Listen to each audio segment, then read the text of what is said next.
하나님께서 우리에게 주시는 오늘의 말씀은 디모데전서 5장 1절부터 8절입니다. 늙은이를 꾸짖지 말고 고나되 아버지에게 하듯 하며 젊은이에게는 형제에게 하듯 하고 늙은 여자에게는 어머니에게 하듯 하며 젊은 여자에게는 온전히 깨끗함으로 자매에게 하듯 하라. 참 과부인 과부를 존대하라. 만일 어떤 과부에게 자녀나 손자들이 있거든 그들로 먼저 자기 집에서 효를 행하여 부모에게 보답하기를 배우게 하라. 이것이 하나님 앞에 받으실 만한 것이니라. 참 과부로서 외로운 자는 하나님께 소망을 두어 주야로 항상 간구와 기도를 하거니와 향락을 좋아하는 자는 살았으나 죽었느니라. 내가 또한 이것을 명하여 그들로 책망받을 것이 없게 하라.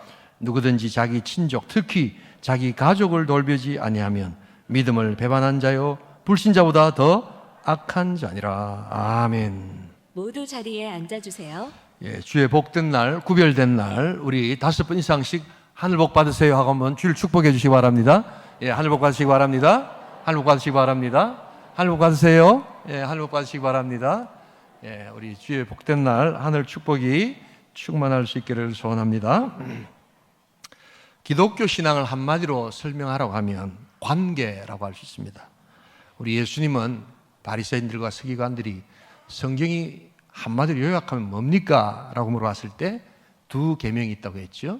하나님 사랑, 이웃 사랑.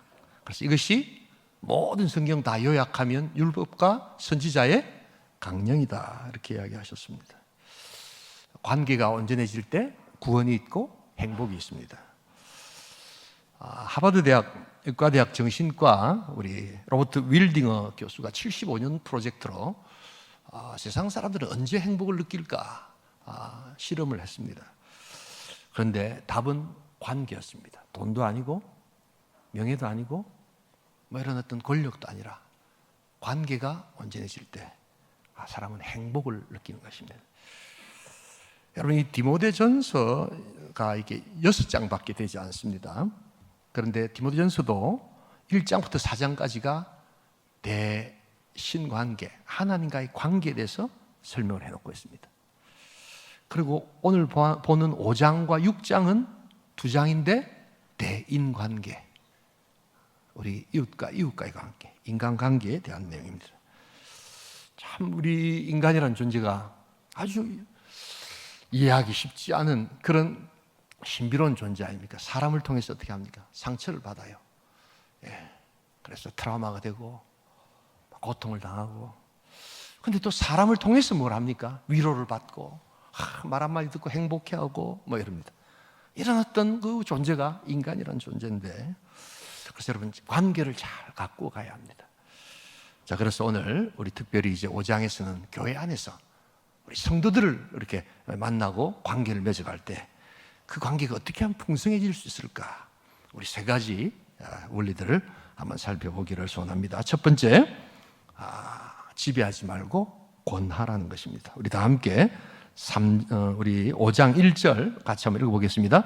늙은이를 꾸짖지 말고 권하되 아버지에게 하듯 하며 젊은이에게는 형제에게 하듯 하고. 꾸짖는다라는 말은 날카로운 말과 거칠게 비난하고 사납게 대하는 태도 전체를 꾸짖음이라고 이야기하죠. 근데 여러분, 이 본문 읽으시면서 조금 이상하지 않습니까? 젊은이를 꾸짖는다, 그렇게 젊은이들 꾸짖지 마세요 이래야 되는데 늙은이를 꾸짖지 말라 이렇게 이야기를 합니다. 그때 그런 것이 있었다는 겁니다. 어디 호로자식 같은 그런 사람들이 있었을까? 그런데 예나 지금이나 이렇게 될 수가 있고 또 그렇게 합니다. 왜 그게 가능한가? 그것은 바로 인간을 도구화, 수단화, 기능적인 존재로만 보기 때문입니다. 당시의 늙은이들은 이제 우리 계속 나오는 과부와 함께 거의 사회적으로는 쓸모없는 존재였습니다. 군사력, 그때 당시는 이 전쟁이 그냥 매일 일어나고 있었거든요. 턱없이 부족한 존재입니다. 그리고 농사를 지어야 되는데 노동력으로 봤을 때는 과부는 전혀 힘을 쓸 수 있는 그런 존재가 아니었습니다. 쉽게 말하면 기능적으로나 효능적으로 볼 때 쓸모없는 조가 될 때는 그게 나이가 들든 나이가 들지 않든 뭡니까? 꾸짖고 마음대로 할 수 있다는 것이 우리 인생이라는 겁니다. 그러나 하나님은 그렇게 보시지 않습니다. 교회에서는 그렇게 하지 말라는 거예요. 그 존재 자체가 귀한 것이고, 그래서 그들에게 이야기할 것이 있으면 또한 권하고, 누구에게 하더라고요? 아버지에게 하더라고. 젊은이에게는 형제에게 하더라고. 이렇게 그들과 교제하라는 것입니다. 여러분, 인간관계가 이런 어떤 지배적 조정이 없어지려면 일단 교만을 버려야 합니다.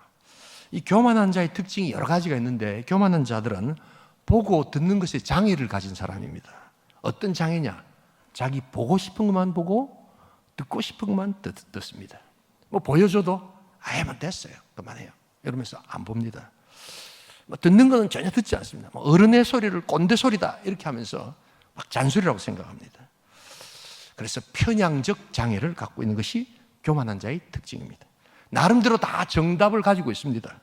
그 경험치든 아니면 자신 어떤 생각의 결론이든 지식이든 정답을 갖고 있지만, 사실은 영적인 세계에 관한 한 여러분 자신이 갖고 있는 그 육적 정답은 얼마나 오류가 많은지 여러분 알고 계십니까? 그래서 하나님께서는 유일한 영적인 정답은 하나님의 계시의 말씀인 줄 믿습니다. 그걸 이야기하시는 겁니다. 그러나 우리는 어떤 영적 현상이 일어나면 그것을 세상적 어떤 기준으로 분석하고 이해하려고 하지만 그것이 맞지는 거의 않는다. 잠깐은 맞는 것 같지만 긴 영혼의 관점에서는 너무나도 오류가 많다. 여러분, 그래서 신앙생활을 자꾸만 자기 경험이나 자기 어떤 분석과 원리로 생활할 때 여러분 사람들이 따라주지 않아요. 여러분 그렇게 막 내 마음껏 이렇게 통제를 하려고 해도 부모 자식도 안 되고 여러분 되지 않습니다. 오직 기도와 말씀의 능력으로 행할 수 있기를 소원합니다. 그래서 자꾸만 권하고 기도하면서 하나님께서 일하시도록 하라는 것이 오늘 사역의 원리입니다. 지난주에도 말씀드렸습니다만 이 사역 서신이 너무 짧아요. 사역을 하면 우리 또 뭐 이렇게 책을 만들 수 있어요. 뭐 기도는 이렇게 하고 전도는 이렇게 하고 예배는 막 이렇게 얼마나 드리고 할 말이 굉장히 많을 것 같은데, 사도 바울은 의외로 다음 세대 사역 서신을 짧은 구절로 이야기합니다. 그럼 안 나와 있는 건 어떻게 하는가? 어떻게 이렇게 해야 되지? 거기에 전제가 하나 있습니다. 뭘 이렇게 교회 사역을 하다 잘 모르다 싶으면 가정에서 하듯이 하라는 겁니다. 그래서 오늘도 늙은이를 꾸짖지 말되 권하는데 어떻게 하라고요? 아버지에게 하더라고. 젊은이에게는 형제들에게도 하더라고. 늙은 여자에게는 어머니한테 하더라고. 젊은 여자에게는 네 동생이나 누나나처럼 그렇게 하라는 겁니다. 여러분, 그게 바로 사도 바울이 그리는 사역의 원리. 가정처럼 교회를 이끌고 교회처럼 가정을 이끄는 바로 그 원리의 핵심인 줄 믿습니다. 그래서 교회 사역이 어렵지 않아요. 자꾸만 교회 사역을 복잡하게 생각하시는데 뭘 잘 모르면 아이고 우리 아버지 같았으면 어떻게 할까? 야 우리 동생 같으면 내가 이래 했을까? 이런 것을 자꾸만 살펴보라는 것입니다. 여러분, 그래서 우리 사도 바울은 우리의 사역을 경험에 호소하지 않고 본성에 호소한다. 본성이 가장 잘 드러나는 곳이 어디입니까? 가정입니다. 그래서 우리는 그 가정의 모습을 가지고 부족한 교회 사역을 보충하고, 요 사회는 가정이 하도 많이 깨어져 있기 때문에 이걸 어떻게 해야 되는지 모르는 사람들이 많을 때 교회 사역을 보면서 교회에서 뭘 가르치고 어른들은 어떻게 섬기고 또한 우리가 어떻게 형제자매를 또한 돌아보는가 하는 것을 보면서 가정으로 그것을 갖다 줘야 한다는 것입니다. 여러분, 그러가기에 제가 1, 2부 때는 말씀을 안 드렸습니다만 이 간혹 가다 보면 이 교회 어르신들이 전도되어 나오는 것을 아주 이렇게 썩 좋아하지 않는 분들이 계세요. 예, 우리 장로님이나 우리 교회가 그렇다는 건 아닌데 그러면서 젊은이들이 많이 와야 된다는 거는 충분히 이해하죠. 근데 마치 우리 온천교회는 나이 든 사람이 굉장히 많은 것처럼 나이 드신 분들은 오면 교회 오면 안 됩니까? 여러분 아멘 해보세요. 예. 굉장히 기분 나쁜 듯이 이야기하시는 분 있어요. 제가 어떤 의미인가는 압니다. 젊은이들이 좀 많아져야 되지 않겠나? 그렇지만 하나님께서는 교회도 연세 드신 분들, 젊은이들을 모두 보내주신 줄 믿습니다, 여러분. 그래서 어떤 때는 깜짝깜짝 놀랄 때가 있어요. 온천교회 시니어가 잘 되는 것에 대해서 뭔가 두려워하시는 분이 있고 반만 충된 듯한 그런 느낌을 우리가 받을 때 정말 조심해야 합니다. 하나님께서는 모든 자들에게 복 주시는 하늘의 능력인 줄 믿습니다. 제가 어떤 의미인가는 압니다. 그러나 그 의미는 잘못된 것입니다. 하나님께서 우리에게 말씀하십니다. 가정처럼 네가 만약에 가정에 있다면, 연세 드신 분이 많이 모이고 아버지가 좋아하고 막 움직이시고 하면 네가 그렇게 말하겠느냐? 여러분, 그러기에 우리가 이런 하나님의 마음을 가지고 지배하지 않고 권하여서 하늘의 능력을 감당할 수 있기를 소원합니다. 더 열심히 우리 어르신들은 일하시고 움직이시고 전도해야 합니다. 그리고 또 우리 젊은이들도 더 열심히 복음 전하고 하나님께서 주시는 큰 능력을 감당해야 합니다. 어저께 우리 3040이 1박 2일로 박항 수련을 하는데 너무너무 은혜가 되었어요. 우리 권사님들, 집사님들이 다 오셔가지고 우리 아이들 다 이렇게 저녁 늦게까지 봐주시는데, 야, 우리 5층에서 3040이 딱 자기네들끼리 모여가지고, 왜? 아이들이 이제 다 봐주니까 다 늦게 찬양하는데 50명이 넘어요. 너무너무 놀랐어요. 막 이렇게 흩어져 있는데 같이 모이니까 그렇게 찬양하고 뜨겁게 기도하는데, 눈물 흘리면서 기도하는데 얼마나 감사한지 몰라요. 그리고 낮에는 보니까 아이들을 탁 내가지고 우리 온천교를 그냥 고급 수영장으로 만들어가지고 엄마들이 아빠들이 같이 들어가서 같이 이렇게 수영하고 놀고 하니까 얼마나 감사한지 몰라요. 아멘 좀 하세요. 기분 나쁘세요? 아멘을 함부로 하면 안 되지만 너무 좋고 그러면 아멘 하면 어디 덧납니까, 여러분? 습관이 안 돼서 그러신 것 같은데, 좋은 거는 좋다고 이야기하는 게 그게 복입니다, 여러분. 지금 여러분 이 3040이 여러분들 어떻게 생각할지 모르지만 이 사람들이 소위 말하는 X세대입니다. X세대. 뭐 X세대, Y세대, 요즘 뭐라고 합니까? MZ세대. 그런 것만 세상에서 만들어내는데 뭐 그냥 우리가 편의상, 그런데 이 X세대가, Y세대가 어떤 세대였냐면 여러분 기억하실 겁니다. 교회 안에 최초로 노란물 들이고 남자가 귀걸이하고 들어오는 세대입니다, 여러분. 그래서 제가 담임 목사를 오래 했잖아요. 당에서 막 이 교회뿐만 아니고 난리가 나가지고 이것이 막 그냥 장로님들이 막 화가 나가지고 막 어디에 노란물을 들이고 막 귀걸이를 끼고 그래가지고 심한 교회는요, 권사님 중에 이 독사의 새끼들하고 막 이랬습니다, 여러분. 사탄 마귀 새끼들 이랬습니다. 그래서 많은 청년들이 떠나갔습니다. 충격은 되지요. 근데 요사이 노란물 들이고 귀걸이 하는 거 누가 신경이 났습니까, 여러분? 어떻게 생각하십니까? 근데 교회가 여러분 잘 아실 거예요. 이것 때문에 교회가 얼마나 어려운지 모릅니다. 당회하면 난리가 나고 했습니다. 여러분, 그런데 그게 본질이 아니었어요. 그런 우리 3040이 지금 저렇게 자라가지고 아이들을 내가지고 기도하고 그 다음에 자기 자식들을 키우면서 막 이러는데 얼마나 감사한지 몰라요. 교회 안 떠나주고 저렇게 열심히 신앙생활 한다는 게 얼마나 감사합니까, 여러분? 제가 최근에 우리 시찰 교회 모임이 있어서 갔는데 공영 주차장이 다 찾아가고 옆에 사설 주차장을 이렇게 들어갔는데 거기에 키 받고 계시는 어르신이 계시더라고요. 저보다 훨씬 연세가 많으신데 어르신인데, 야, 놀랍게도 그 어르신이 노란 물을 들여가지고 귀걸이를 끼고 계시더라고요. 정말 가보세요. 아마 그런 연세가 지금 여기 앉아 계신 어르신들 겁니다. 물론 제가 이해를 합니다. 너무 안 맞는 문화를 갑자기 아이들이 갖고 오니까 이게 그냥 막 교회가 망하는 거 아닌가, 막 사탄들이 득실거린 거 아닌가 하지만, 여러분, 우리가 그런 면에서 돌아봐서 정말 안타까움이 있습니다. 지배하려고 하면 안 됩니다. 하나님께서 우리 그 아이들을 만져주시고 이제는 저렇게 훌륭한 3040이 돼가지고 열심히 교회를 하면서 우리 교회 미래가 되지 않습니까? 여러분, 지배하려고 해서는 안 됩니다.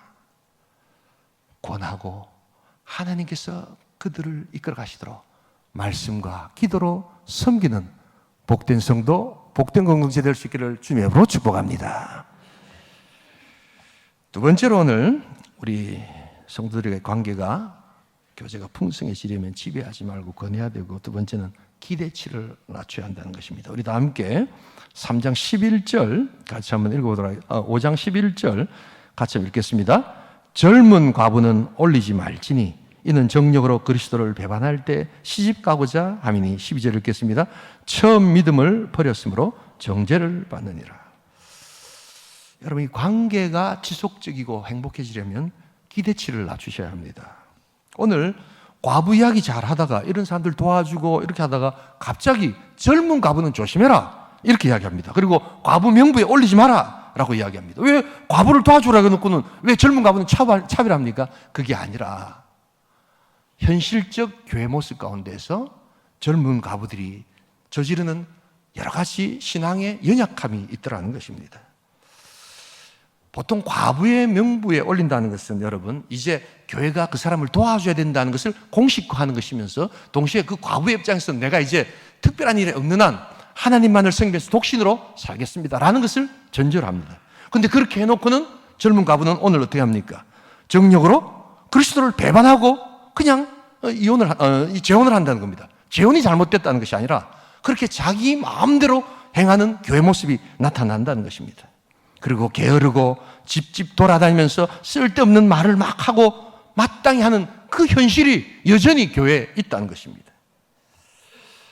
여러분, 현실 교회는 그래서 이런 어떤 여러 가지 부족함들이 막 드러나는 그러한 교회들입니다. 또 다른 어떤 부족함이 뭐가 있습니까? 경솔히 안수하는 것도 있고, 그 다음에 우리 17절 같은 경우는 뭡니까? 우리 장로들이나 또한 이런 여러 가지 지도자들에 대해서 18절, 19절까지 보면 잘못된 고발들을 하고 뭐 이런 여러 가지 근거 없는 말들을 하고, 그게 오늘도 여기에 존재합니다. 그리고 무책임한 행동들을 또 하는 그런 게 현실 교회 모습입니다. 24절 한번 볼까요? 같이 한번 읽어보겠습니다. 같이 읽겠습니다. 어떤 사람들의 죄는 밝히 드러나 먼저 심판에 나가고 어떤 사람들의 죄는 그 뒤를 따르나니.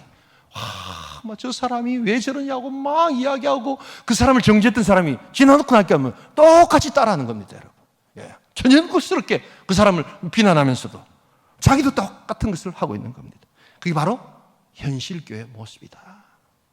그럴 때 우리가 이런 상황 속에서 우리의 교제와 우리의 성도 간의 삶이 더욱더 풍성해지려면 기대치를 낮추고 훈련해야 한다는 것입니다. 새 가족들 중에 가끔 다 보면 이렇게 교회 오면 마치 교회가 천사들만 모여 앉아가지고 다 자기가 무슨 말해도 다 예예 해주기를 원하는 그런 분들이 있습니다. 그것은 여러분, 교회에 대한 잘못된 기대치입니다. 여러분, 좋은 관계를 맺으시려면 기대치를 낮추셔야 합니다. 부부관계가 행복해지려면 여러분, 기대치를 낮추셔야 합니다. 기대치를 낮춘다고 하면 마치 무관심해지고 상대방을 미워하라는 그런 뜻이 전혀 아닙니다.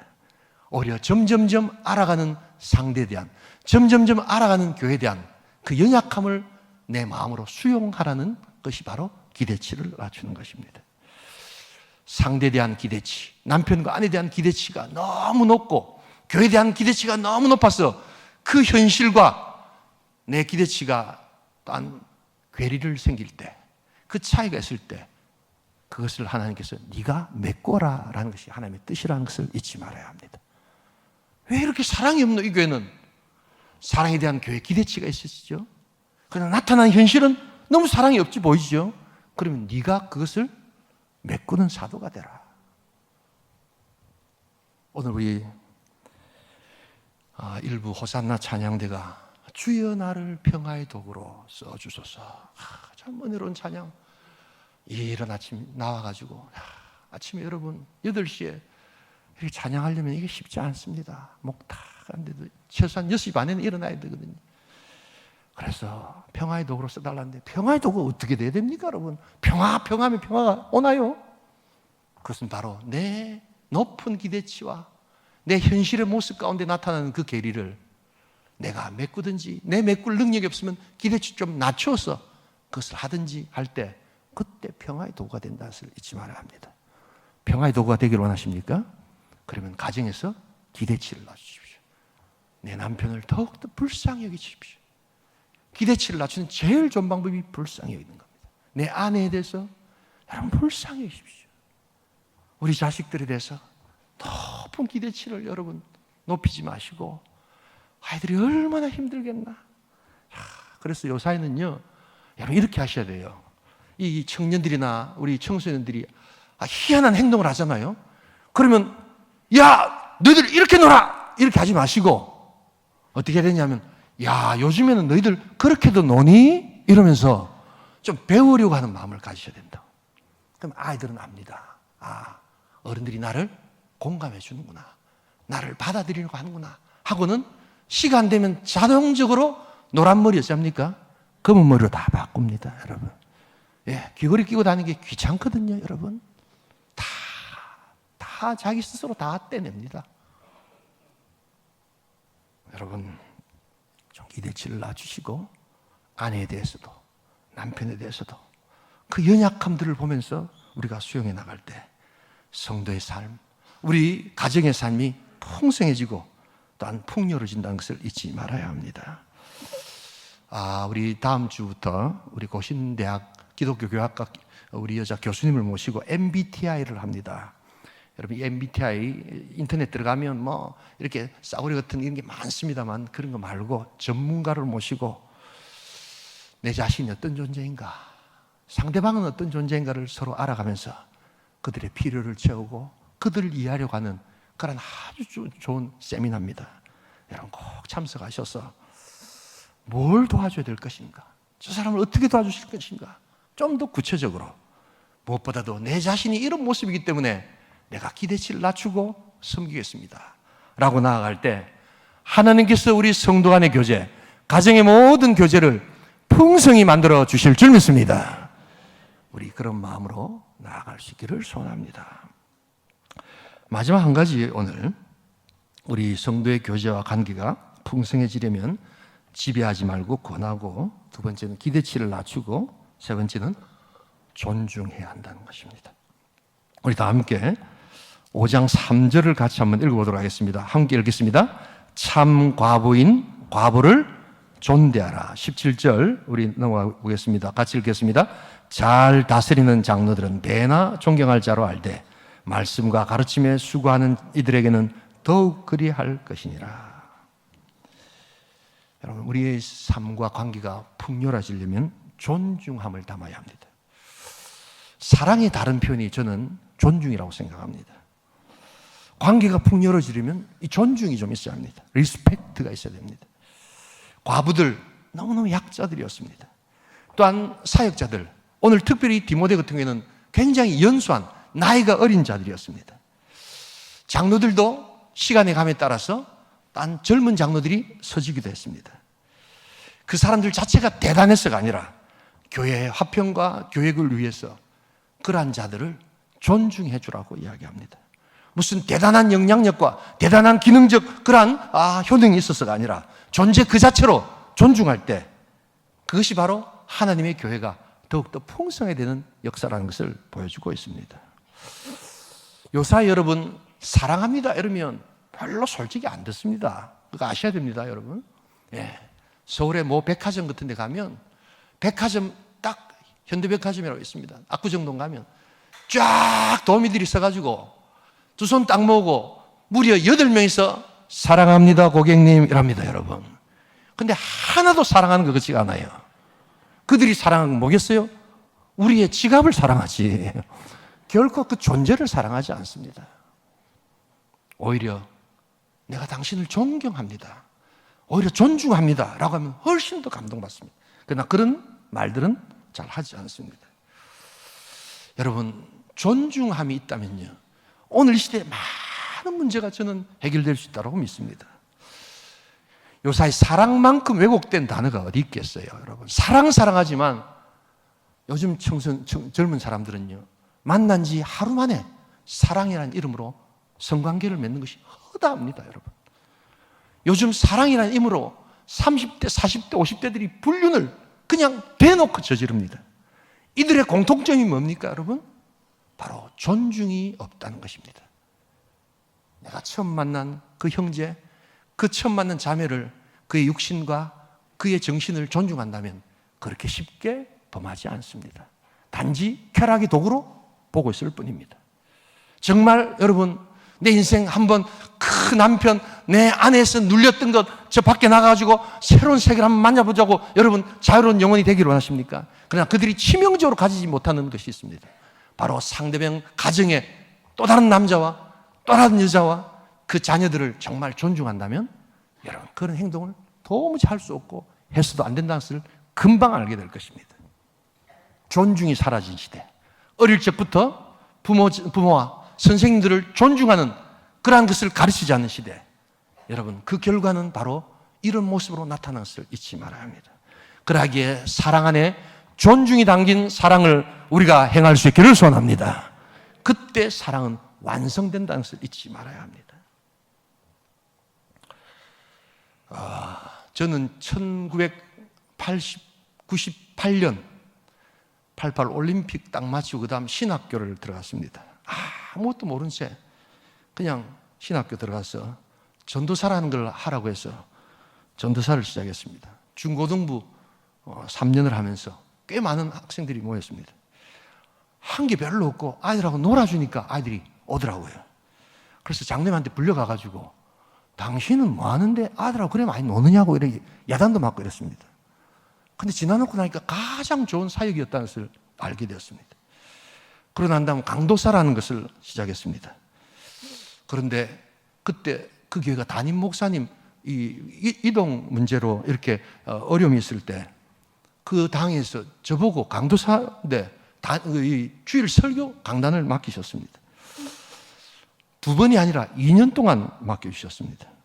축도도 강도사들은 축도하면 안 되거든요. 그래서 축도도 못하고 그냥 주일 예배 마치고 한 300명 되는 교인들이 주기도 못하고 마쳤는데 2년을 그렇게 하라고 하셨습니다. 굉장히 교회가 까다로운 교회입니다. 그때 구성원들이 소위 말해서 부산에서 꽤 이름 깨어난 세상적으로 유명하신 분들이 거기 많이 앉아 계셨습니다. 그런데 참 감사한 것은 2년 동안 저의 형편없는, 지금 생각해보면 야 그걸 설교라고 했나, 그냥 부끄러워서 그냥 얼굴이 그냥 화끈거릴 정도의 그런 모습인데도 끝까지 앉아서 2년 동안을 설교를 들으신 게 아니라 들어주시더라고요. 보니까 제가 많이 자랐습니다. 정말 많이 자라고 우리 성도들도 함께 저를 격려해 주셨습니다. 여러분, 그래서요, 설교는 듣기도 하지만 들어도 주시는 것이 참된 성도의 모습인 줄 믿습니다. 형편없지만 그래도 저 연수한 그러한 사역자들이 좀 커나가야 된다면 내가 그것을 참고 기다려주는 것, 이것도 필요한 거예요. 7년을 사역을 했습니다. 7년을 사역하고 네덜란드로 가게 되었을 때 제가 하나 느낀 게 있습니다. 내가 이 교회를 통해서 존중을 배웠구나. 성도들이 나를 존중해 주고 계시는구나. 형편없는 사람인데 나를 존중해 주시니까 나도 성도들을 존중하게 되고 우리 모두가 하나님을 존경하고 존중하는 하나님의 교회로 만들어 가실 줄 믿습니다. 여러분, 존중을 배우셔야 합니다. 여러분들 가정에 많은 문제가 이게 들어가면 다 해결될 수 있다는 것을 잊지 말아야 합니다. 거기에서 또 하나 존중을 배웠습니다. 제가 전도사 때 결혼을 하고 거기에 출석하시는 목사님 중에 조명수 목사님, 이제는 천국 가셨는데 이분이 제주도에서 개척교회를 하시면 너무 고생을 하셔가지고 실명을 하셨어요. 그래서 이제 우리 교회 앉아서 저기 이렇게 딱 앉아 계시는데 뭐 이렇게 눈은 안 보이시는데 제 설교를 이제 귀로만 들으시는데 제가 이제 결혼을 하고 한번 찾아뵙고 목사님 좋은 말씀을 좀 해주세요 이렇게 이야기하니까 뭐 설교 이렇게 하세요 뭐 저렇게 하세요 이런 말씀 하시는 게 아니라 딱 한 가지 딱 이야기하면서 노 전사님 그 아내 되신 우리 곽예숙 사모한테 말을 좀 높이십시오 이러더라고요. 그때 제가 한창 28 이런 때였거든요. 29 이럴 때인데 말을 높이라니까 좀 그렇더라고요. 보니까 나이도 제가 더 많거든요. 예. 키도 제가 더 크잖아요. 보면요. 공부도 제가 더 많이 했잖아요. 보면요. 내가 남편이잖아요. 그럼 그때는 좀 알콩달콩 막 야자 해야지 훨씬 더 친근할 것 같은데 갑자기 말을 높이라는 거예요.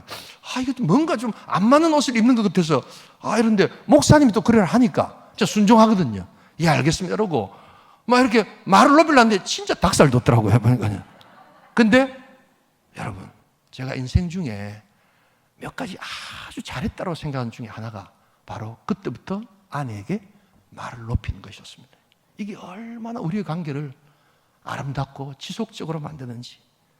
여러분, 야자하면서 신혼에 아주 달콤한 꿈을 꾸고 계시는 분들, 닭살은 영원하지 않습니다, 여러분. 감정은 3년 내지 4년밖에 안 되면. 근데 존중해주고 내가 높여주니까 아내도 나를 높여주고 30년이 넘었는데도 아무런 문제가 생기지 않고 하나님께서 이끌으시는 거. 그거 딱 목사님 말씀 하나 순종해서 아내를 높일 때 아내도 나를 높이고 우리가 함께 하나님을 높이게 되신 줄 믿습니다. 여러분, 교회 성도가 생활에서도 마찬가지입니다. 새로 오신 분들 금방 친해졌다고 막 말 놓고 야자하고 막 언니 동생 하지만 조심하시기 바랍니다. 우리는 피를 나눈 형제가 아니라 예수 그리스도 안에서 믿음의 피를 나눈 형제자매인 줄 믿습니다. 그러기에 우리 믿음이 흔들리고 믿음이 약해질 때는 인간관계도 약해질 수 있다는 것을 잊지 말아야 합니다. 그래서 항상 존중하고 항상 우리가 더욱더 우리 자신을 살피면서 나아갈 때 하나님께서 우리의 관계와 우리의 성도의 교제를 풍성하게 맺게 해 주실 줄 믿습니다. 이 말씀을 드리고 마무리를 하겠습니다. 홀랜드 오퍼스라는 영화가 하나 있습니다. 이 영화는 사람 이름인데요. 선생 직업을 그냥 돈이나 받고 그냥 학교에 출석했다가 왔다 갔다 하는 이 선생님이 한 분 있었는데 그냥 학생들도 열심히 안 가르치는 그런 선생님이었는데 이 선생님이 교장 선생님 말씀을 듣고 충격을 받습니다. 이 교장 선생님이 뭐라고 하냐니까 학교는 지식을 가르치는 것이 아니라 아이들에게 학생들에게 삶의 방향을 알게 하는 나침판을 주는 것이다. 충격을 받습니다. 요사이 선생님들 중에 정말 나침판을 주시려고 하는 선생님들이 모르겠어요. 많이 계실지 모르겠지만 아무튼 이분이 충격을 받습니다. 그리고는 그때부터 이제 말 안 듣고 이런 아이들을 야단치거나 에이 나는 막 월급이나 받겠다 이래 하지 않고 정말 아이들에게 다가갑니다. 그러면서 딱 한 가지 그 아이들을 존중해 주기 시작합니다. 어떤 아이가 계속해서 수업에 늦습니다. 그냥 야단을 칠 수도 있고 그냥 신경도 안 쓰고 그냥 나갈 수 있는데 부릅니다. 그리고 너는 게으른 애가 아니야. 너는 잘할 수 있어. 단지 너에게는 지금 존중함이 부족할 뿐이야 라고 이야기합니다. 수업에 늦는 것, 여러분 수업에 대한 뭐가 부족한 겁니까? 존중심이 부족하다고 이야기하는 겁니다. 학생이 충격을 받습니다. 전혀 다른 관점으로 선생님이 자기를 존중해주고 있기 때문입니다. 네가 존중심을 기르면 항상 늦게 참석하던 그 수업 시간에 제일 먼저 앉아있게 될 거야. 그렇게 이야기합니다. 실제로 그 아이는 그렇게 바뀝니다. 적용을 해볼까요? 왜 주일마다 예배 시간에 늦으실까요? 왜 주일날 쉽게 빠지실까요? 바빠가지고요? 시간 관리를 잘 하셔야 될까요? 그렇지 않습니다. 존중함이 없기 때문입니다. 누구에게 존중함이 없는 겁니까? 예배는 누구에게 드리는 겁니까? 하나님께 드리는 겁니다. 여러분들이 하나님을 더욱더 존중하신다면 전혀 예배에 늦을 이유가 하나도 없습니다. 가장 앞자리에 앉아서 가장 열심으로 내 하나님을 향한 존중을 나타내는 것, 그것이 바로 예배일 수 있다는 것을 잊지 말아야 합니다. 존중을 필요로 합니다. 어린 아이 때부터 우리는 이것을 가르쳐야 합니다. 그리고 당장 우리 아내와 남편에게 존중함의 모습을 보여주십시오. 여러분들의 많은 문제가 해결될 것입니다. 우리 성도들을 존중해 주십시오. 새로운 새 가족이든 신앙생활을 많이 하신 분이든 서로 존중하고 아낄 때 여러분 우리의 성도의 삶은 풍성해지고 아름다워진다는 것을 기억하면서 이 복된 존중이 충만할 수 있기를 소원합니다. 성도들의 관계와 교제가 풍성해지려면 사도 바울은 이야기합니다. 다음 세대도 여전히 유효하다고 이야기합니다. 지배하고 조정하려고 하지 말고 권하고 섬기라. 그리고 기대치를 낮추라. 그리고 그 현실적 모습과 나의 기대치의 차이가 있다면 그것을 내가 메꾸어라. 그리고 존중하라. 그러면 타인들도 존중할 것이고 하나님도 존중하게 되어서 우리 삶이 풍성한 삶이 된다는 것을 기억하며 이 복된 우리 성도들의 교제가 충만한 온천교회 여러분들의 가정 될 수 있기를 주님의 이름으로 축복합니다. 우리 시간 한번 기도하기를 소원합니다. 여러분, 뭔가 이 교회나 가정이나 우리 나라나 여러분 뭔가 마음에 좀 안 드시는 게 많으십니까? 충분히 여러분들 기대치를 가질 수 있습니다. 그런데 조금 그 기대치를 낮추십시오. 그리고 더욱더 불쌍히 여겨주십시오. 그리고 나타나는 현실적 모습과 여러분들의 기대치의 그 괴리와 차이를 좀 메꾸어 주십시오. 그러면 보이지 않던 것이 막 보이기 시작하면서 여러분들의 관계는 풍성해진다는 것을 잊지 말아야 합니다. 사도 바울은 디모데에게 많은 이야기를 하지 않습니다. 많이 이야기할 것 같은데 너무너무 짧게 사역 서신을 씁니다. 왜냐하면 가정처럼 교회 사역을 하라는 것입니다. 우리 아버지한테 내가 이러고 있을까? 우리 형님한테 이러고 있을까? 내 여동생한테 이런 마음을 품고 있을까? 여러분, 그렇게 사역하라는 것입니다. 교회를 가정처럼, 가정을 교회처럼 상호보완적으로 사역해 보라는 것입니다. 많은 답이 또한 우리에게 찾아오고 문제는 해결될 것입니다. 통성으로 기도합니다. 하나님 아버지 감사합니다.